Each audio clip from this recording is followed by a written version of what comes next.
my friends, Paul here in the RoJoBe Music Workshop, and welcome to part 8 of the cigar box guitar build project, cigar box guitar number 2. Okay, so I have some good news and some bad news.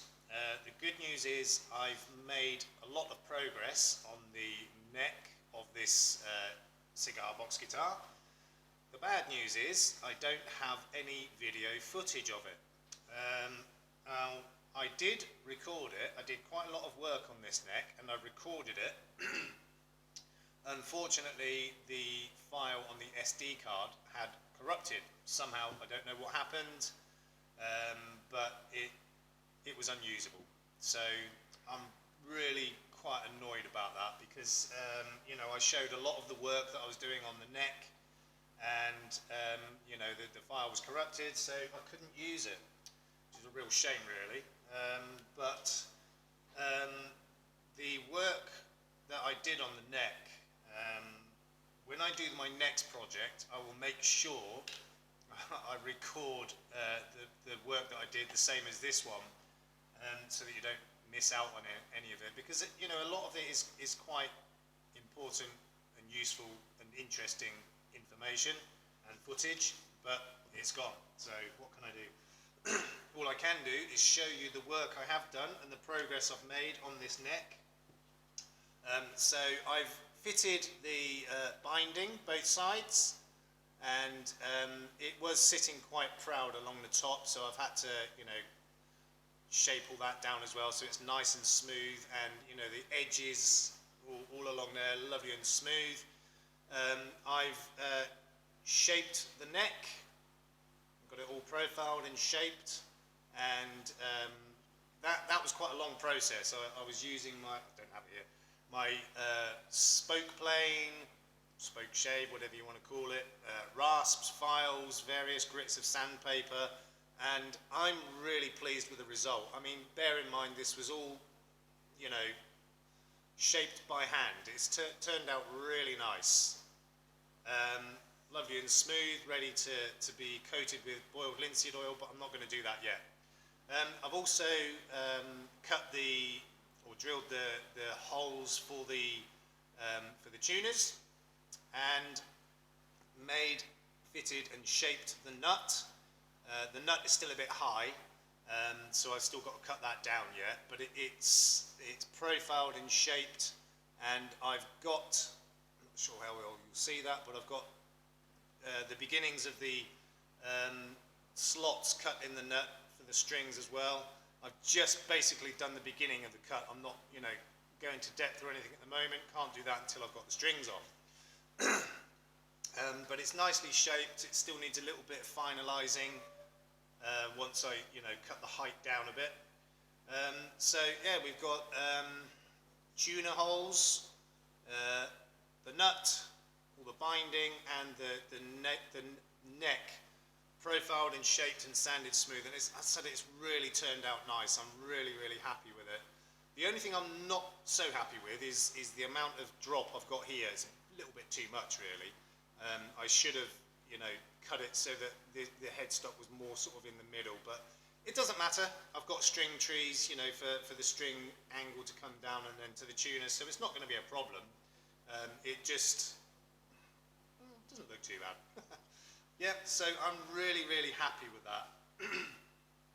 And another thing I've done is I've dry fitted the neck with screws many times actually, to get the angle right on the neck, side to side, and also, you know, the back angle as well, that's what I'm going to call it. And that's quite a difficult bit to get right, because you know, when you're cutting this, to get the angle for it to go back, you've also got to make sure that you don't, you know, tilt it sideways as well. So I had a few attempts at that, got it right in the end. Still wasn't absolutely perfect, so what I've done is I've fitted a very thin shim on the end of here, really thin, and it tapers from the top, it tapers down this way to almost nothing. And I needed that just for the extra angle back. And that's turned out really good as well. So, you know, I had to do that by literally screwing the neck onto the body many times, using my straight edge, which again I don't have here, to check the angle, you know, from the neck to the body. It needs to kind of angle upwards towards the bridge to get the right string height and everything. So, that is pretty much all done. Well, it is all done, apart from I'll give it a final sanding and a coating of oil just before I put the strings and everything on. So the next stage is to actually glue the neck onto the body. So I've got my trusty wood glue here, and I've got my little dumpy screwdriver for driving the screws in, because I'm going to attach it with glue and with screws as well, just to make sure it's nice and firm and strong. Okay, so yeah, I'm going to put the neck on first, and then I'm going to attach the bridge and saddles and the bridge plate on the inside of the body. Okay, so first things first. Shall I zoom in a little bit? Just a touch, not too much. That's too much. Okay, so first of all, put some glue on the end of the neck. Okay, I need to do this in a way that I can see what I'm doing and you can see what I'm doing. So I need to put a fair bit of glue on there. It needs to have good coverage, 100% coverage, but not too much, because obviously once I attach it in place and screw it down, it's going to, you know, squeeze out the glue.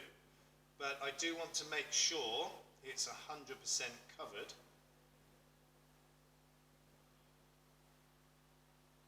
I mean, it is surprising really how little glue you actually need.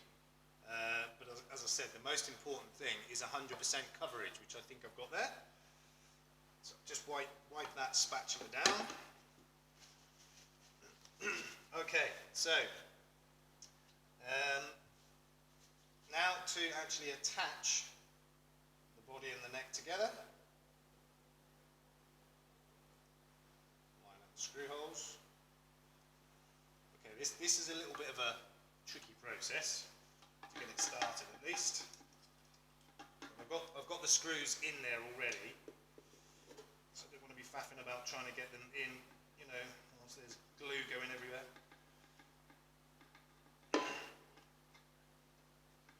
So I've got two screws in there, one that actually goes into the main body of the neck and one that goes into the heel of the neck at the back. Okay, has that started or not? I believe it has. Okay. Right. Let's just go in a bit further with the back one first.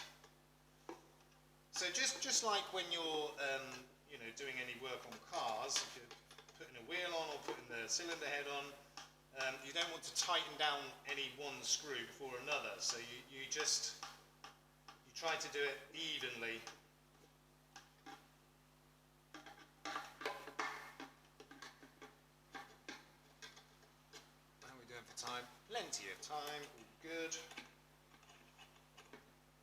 Yeah, it is quite fiddly getting the screwdriver in there.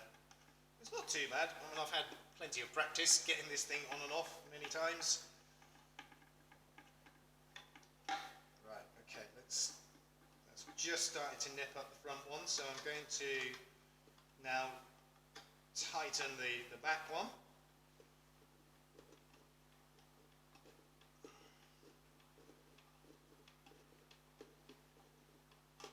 How's that looking? Great at the moment. Okay, what's happened there? I think I need to loosen the front one a bit and get the back one tightened down first to actually pull the correct angle into the neck. Just loosen that one a bit. And this is why you don't use quick drying glue. mess about before the glue starts drying and setting. Once it is set, that's where it's staying. Okay. So this is something that almost always happens when you do the dry fitting. Everything goes perfectly. When you start to actually glue it up, that's when, if it's going to go wrong, it will go wrong.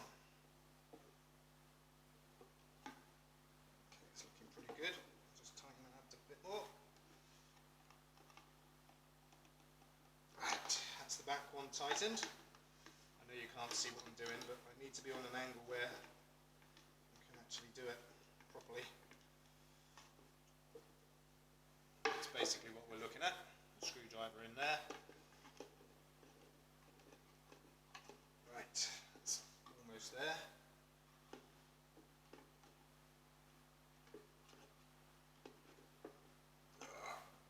Just make sure it's really tight. Okay. Alright, I'm just going to wipe off a bit of the excess glue there. There isn't too much squeeze out. You just see there's a little bit each side, which is exactly what I want. A little bit, but not too much. And then just wipe it down before it dries on the outside. I mean, it's easy enough to remove, but it's a lot easier to remove it while it's still wet. And you know, what is the point in waiting for it to dry and then having to chip it away? Just do it beforehand. So that's the neck attached to the body. Before that sets up, I'm going to get my straight edge and just make sure that it's all gone according to plan.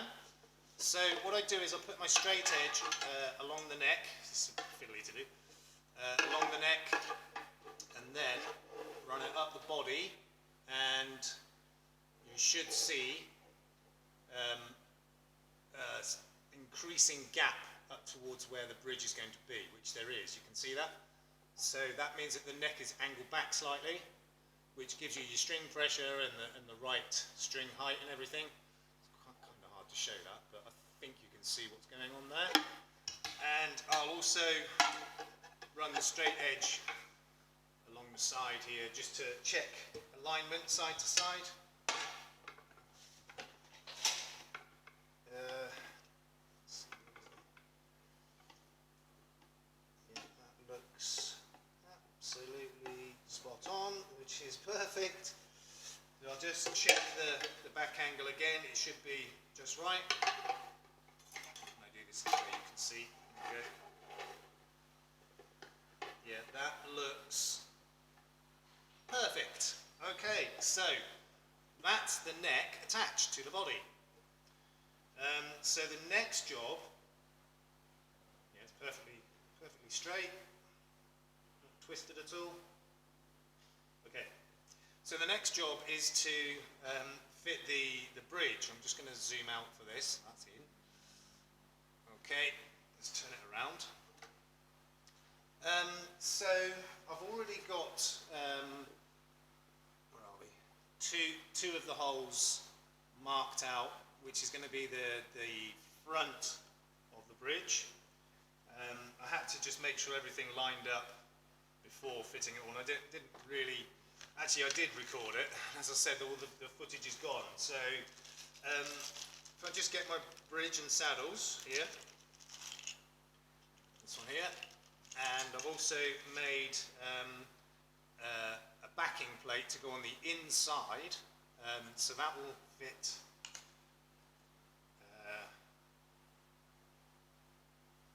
like that. So it's obviously a little bit bigger than the bridge itself, and it's not very thick at all. It's probably 2.5 millimeter, I would guess, about 25 to 30 thousandths of an inch thick. Not that it matters, but I'm just going to measure it, and I always go in metric, so you'll have to do your own calculations. It's actually, yeah, probably about 2.75 millimeter thick, which is plenty thick enough. and that's probably about the same as the thickness of the body. That's actually it's probably more like 2 millimeters thick at the body itself. So somehow I lost two of the original black screws for this, so I'm going to use these small silver screws, and then once it's all in place I'll just get Sharpie and make the top of them black. No one will know any different. Okay, so first thing I need to do is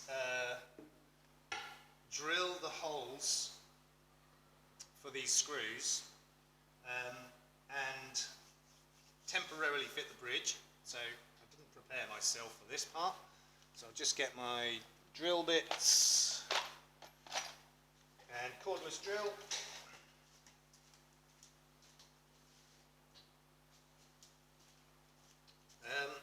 Just going to have a look at this drill bit that's already in here. It might be the right size.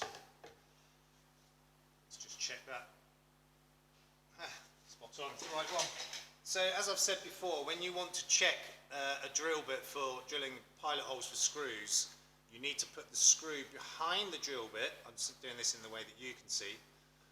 And you need to just see the threads of the screw on either side of the drill bit. So the drill bit should be approximately the same width as the shaft of the screw. So you should see, I don't know if you can see that or not, but you should see the threads of the screw either side of the drill bit, which that is absolutely perfect. So,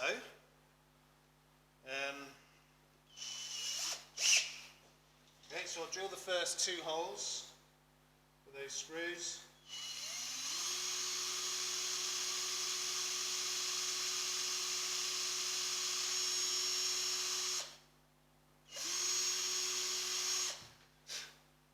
Okay, right, screwdriver, that's no good, that one's no good, that one might be the one, yep, that'll do.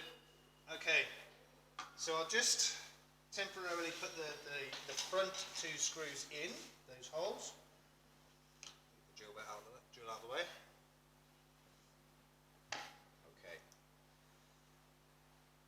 So I want to put these screws in just lightly, so that I line the bridge up ready to drill the other two holes. Okay, so I'm not going to tighten them down, just nip them up so that the bridge doesn't move.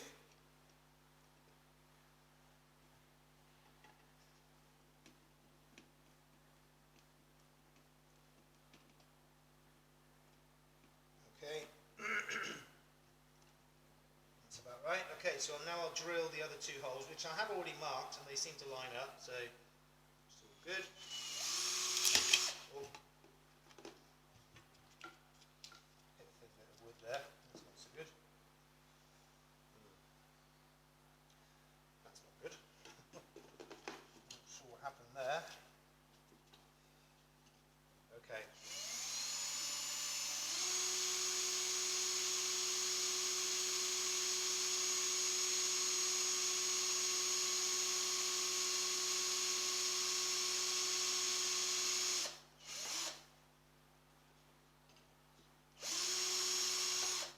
It's a bit annoying, that little chunk of wood has just come out. I might have to try and glue that back in. I can see what the problem is. How typical is that? It's actually a knot that was in the wood, and it's pushed that out. But I really need to glue that back in, because that's going to weaken that. Shouldn't be, well, I'll say it shouldn't be too difficult, it probably will. So I'm going to use one of my mirrors to have a look inside there, see if I can figure out which way round that needs to go, and I'll get that glued back in. It's a bit of a nuisance, but there you go. Such is life. Okay.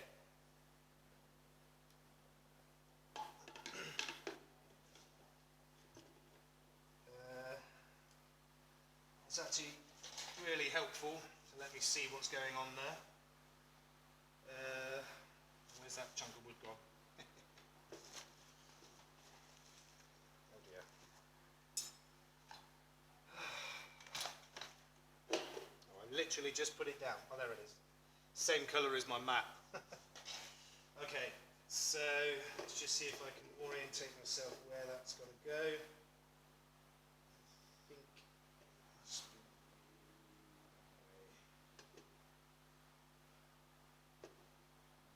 not sure. Right, I can see which way that's going to go.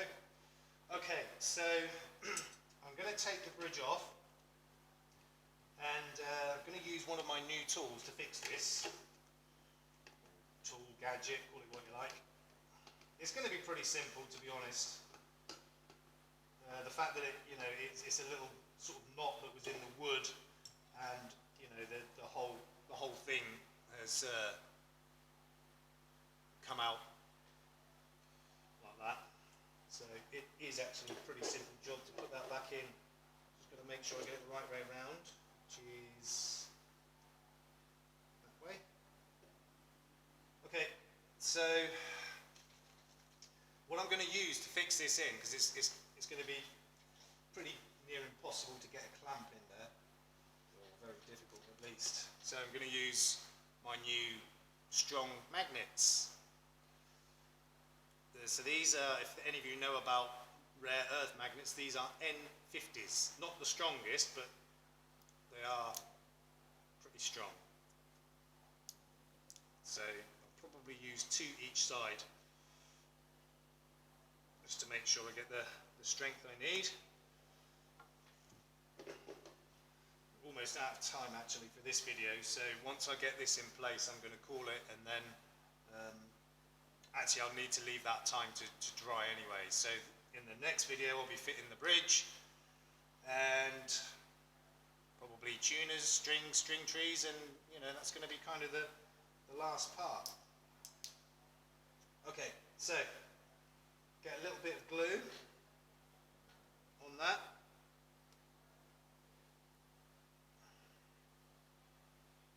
It's going to be a bit messy, but shouldn't be too bad. Okay, get the mirror out of the way first. So this is going to be the tricky part, actually getting it into place. It had to be one of the rear holes as well, not one of the front ones.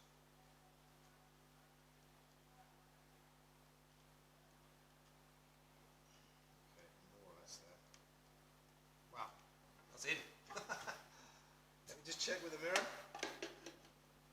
Oh my God, that's come in and it's perfect. I'll take that. Right, so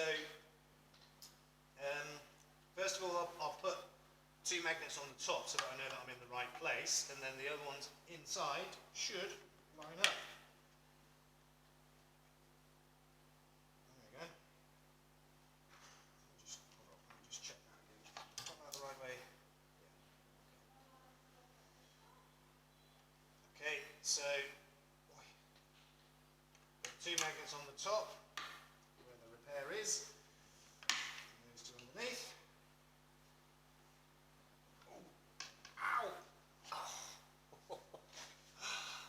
Okay, so that's gluing up. So I'll need to leave that time to dry and set properly before I attempt to drill through it again. So that's going to be the end of this video. I'd like to thank you all for watching, and if you did enjoy this, please give it a thumbs up. If you haven't already, subscribe and hit the notification bell, and why not let friends, colleagues and relatives know about my channel, and we will see you in the next one. Peace out.